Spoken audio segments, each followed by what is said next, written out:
Sooner Nation, and we are back. And Oklahoma, they're getting a little bit closer to getting the 2025 class wrapped up. And today we got to talk about a couple of those 25 prospects, but also look at the Sooners under the stars, give you guys an early peek behind the counter of who's going to be attending and what Oklahoma's chances are with some of these prospects. Today I'm joined by Cooper with Unfair Sports and the Sooner or Later podcast. How are you doing, Jay? Or I almost called you Jay. How you doing, Coop? It's doing good. I'm it's Friday, and man, it's after 4th of July and birthday weekend and everything, I got a little bit of a calm weekend ahead, so I'm pretty excited about that.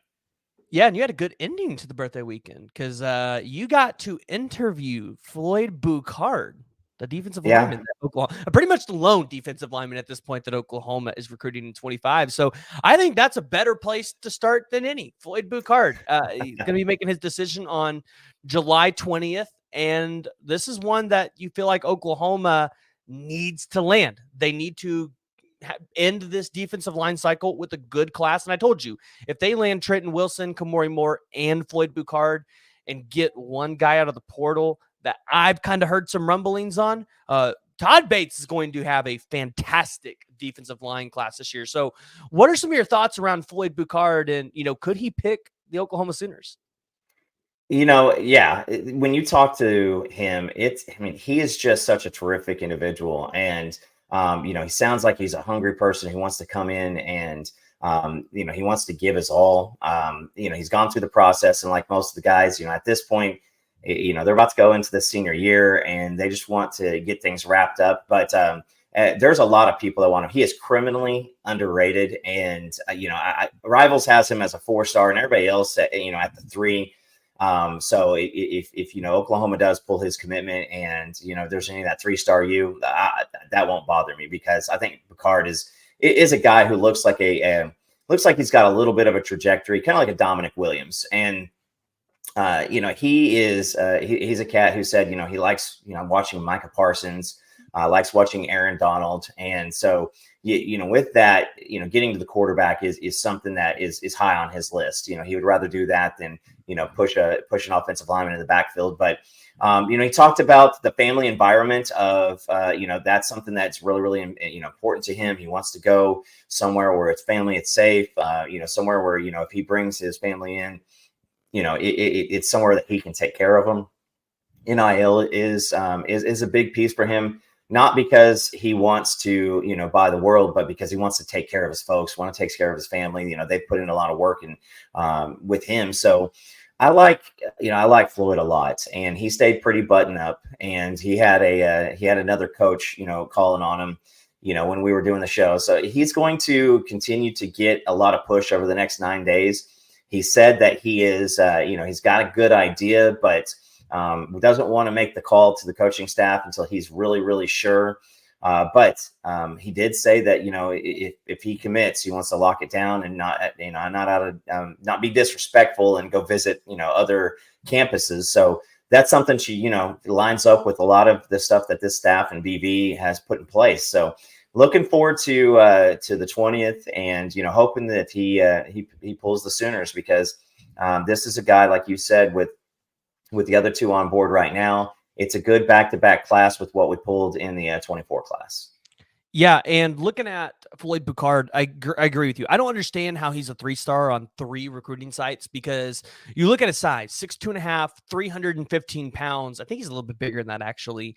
I think he's more like the 320, 325. But he is an immediate plug-and-play guy right away. Like, he's a guy that can come in for you if you get him in January, and he can play for you in the fall. And Oklahoma is in need of interior guys, or we're going to be losing DeJoun Terry, like a guy that could play the nose guard. I think that's what he could do.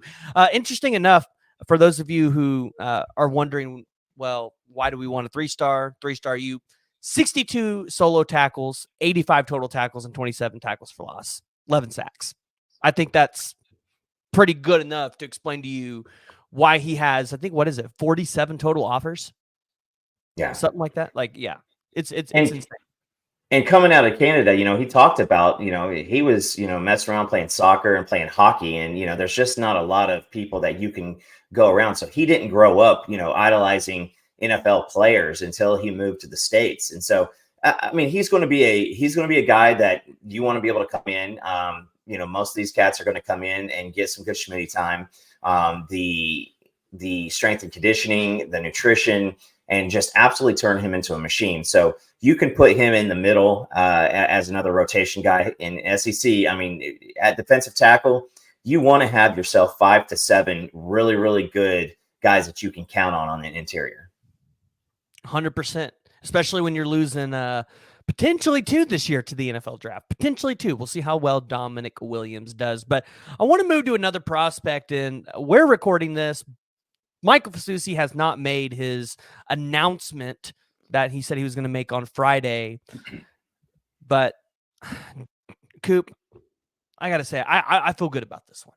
I feel really good about it. Like, we lost Lamont Rogers to Missouri. I don't think that one's over. Sounds like Ty Haywood's going to end up at Alabama.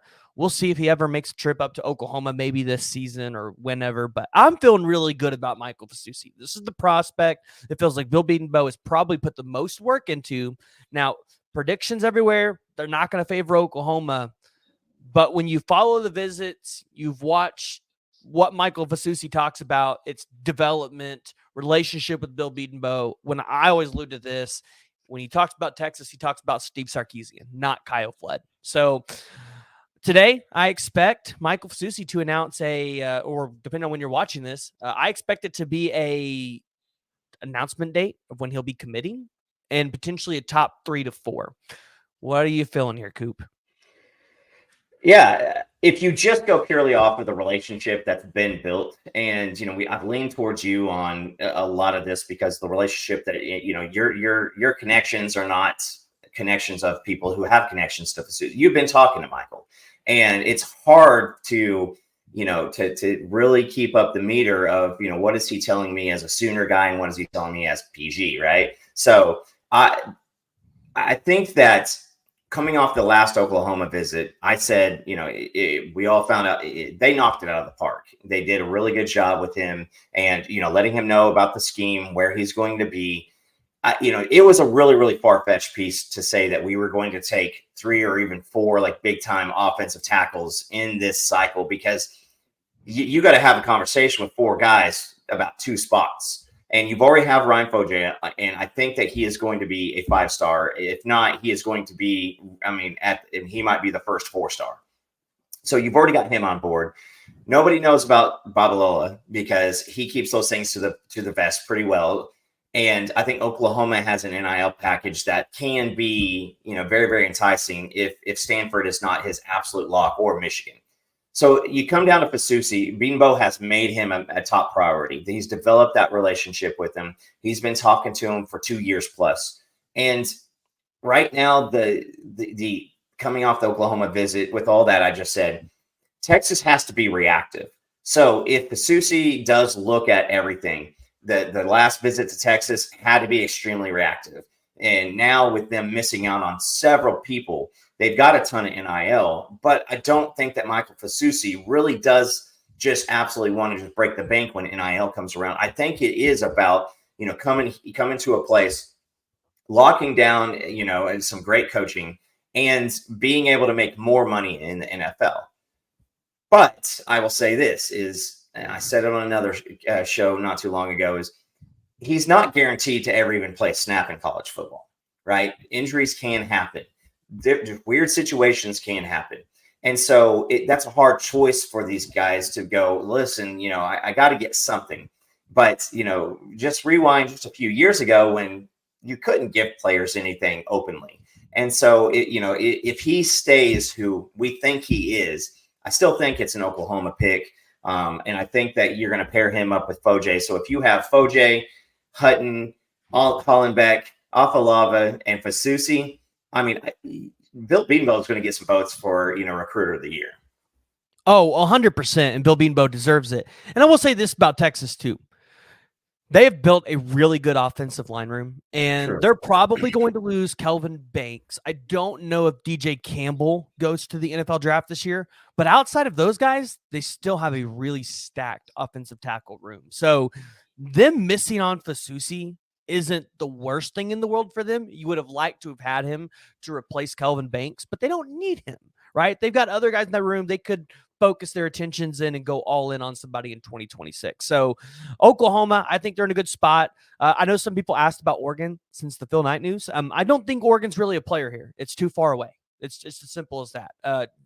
We'd have to completely change his mindset there. I mean, obviously that's not off the table. Money talks, anything can happen.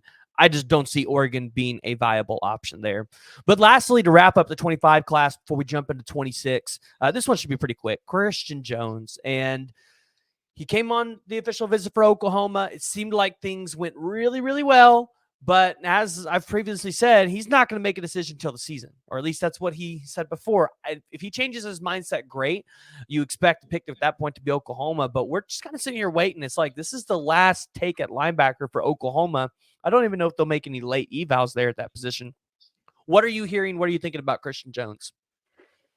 He's getting a lot of comparisons to the Grant Bricks recruitment because of the Nebraska factor. And I think that, the longer this thing draws out, Grant Bricks, had said, he wanted to commit in July, and then it was August, then it was September, and then it ends up being towards the end of the season.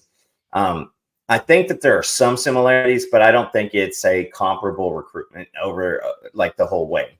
Matt Rule is going to continue to, inch, step by step to make that program a little bit better.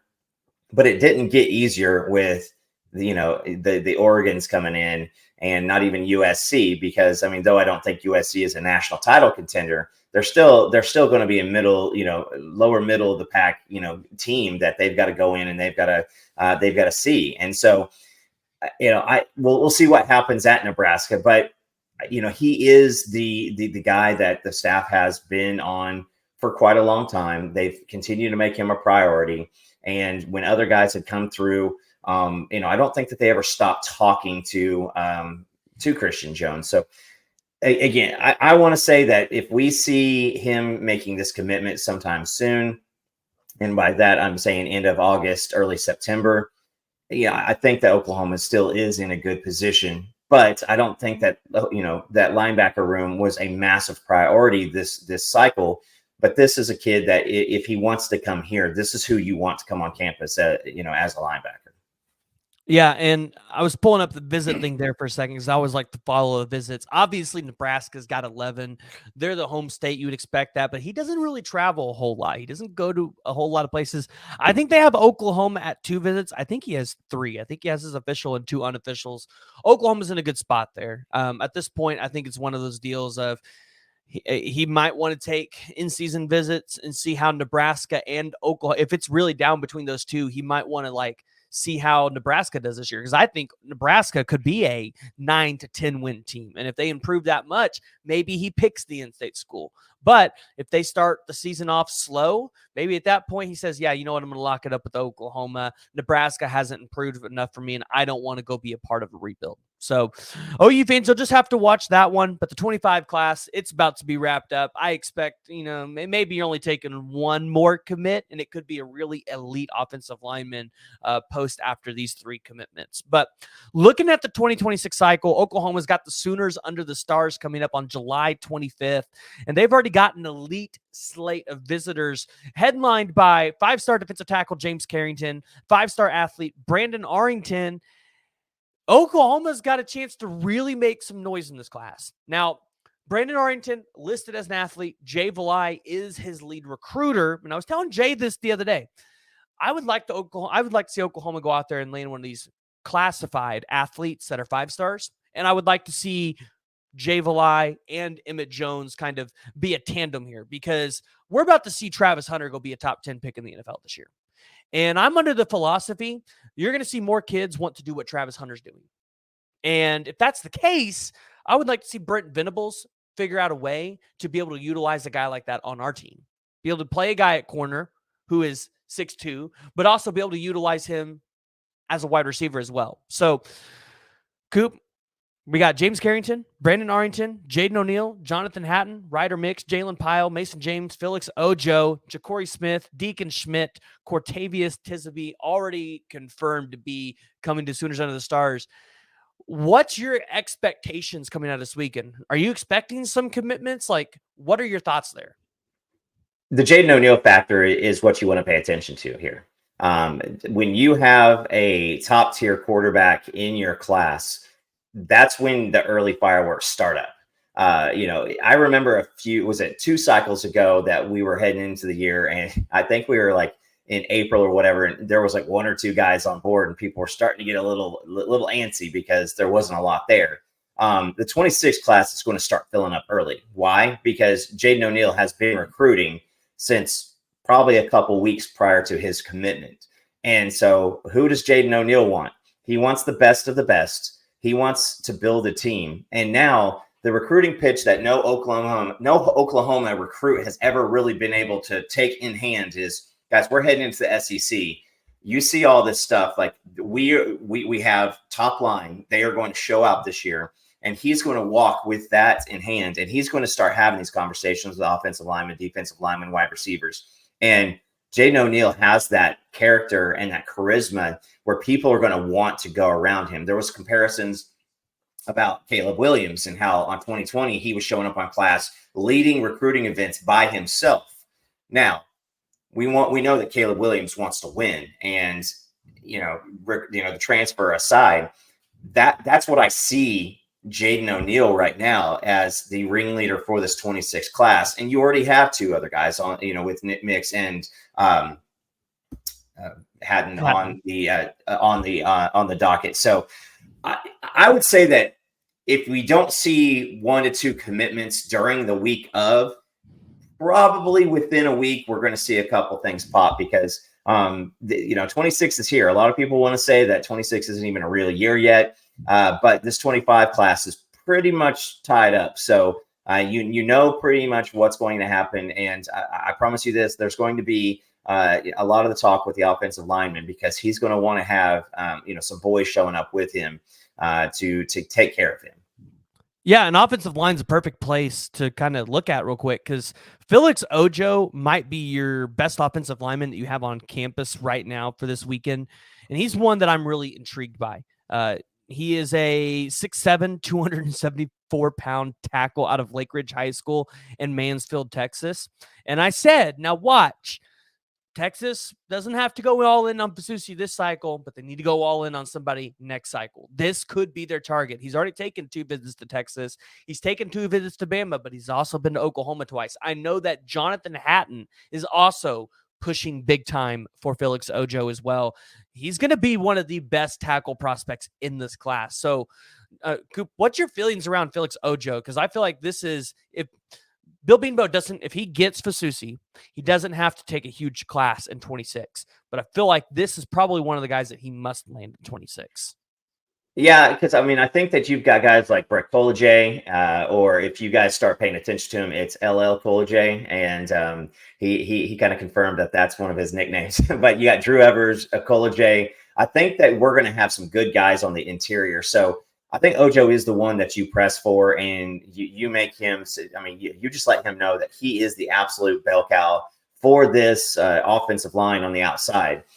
You still have a lot of talent that's already on campus that's young. And so I don't think that you really have to go in for 2 or 3 different tackles in the 26 cycle. So we'll see. We'll see, what that looks like because BMO's already, seeing these guys day in and day out. And that, that confidence really plays a factor. But at the same time, like I said, you never know. And injuries happen. You want to have quote unquote competitive depth, and you want that to be something that you're not worried about, going into a season, kind of like we were this year, where you're going like, if one guy transfers out that you don't expect, it leaves you in a real bind. Yeah. Now, to wrap this up, I'm looking at Jaden O'Neal, I think, to really press for the wide receivers here, and maybe Jonathan Hatton to press for your offensive lineman. Jonathan Hatton needs really good offensive linemen to be able to block for him, to be able to make those plays.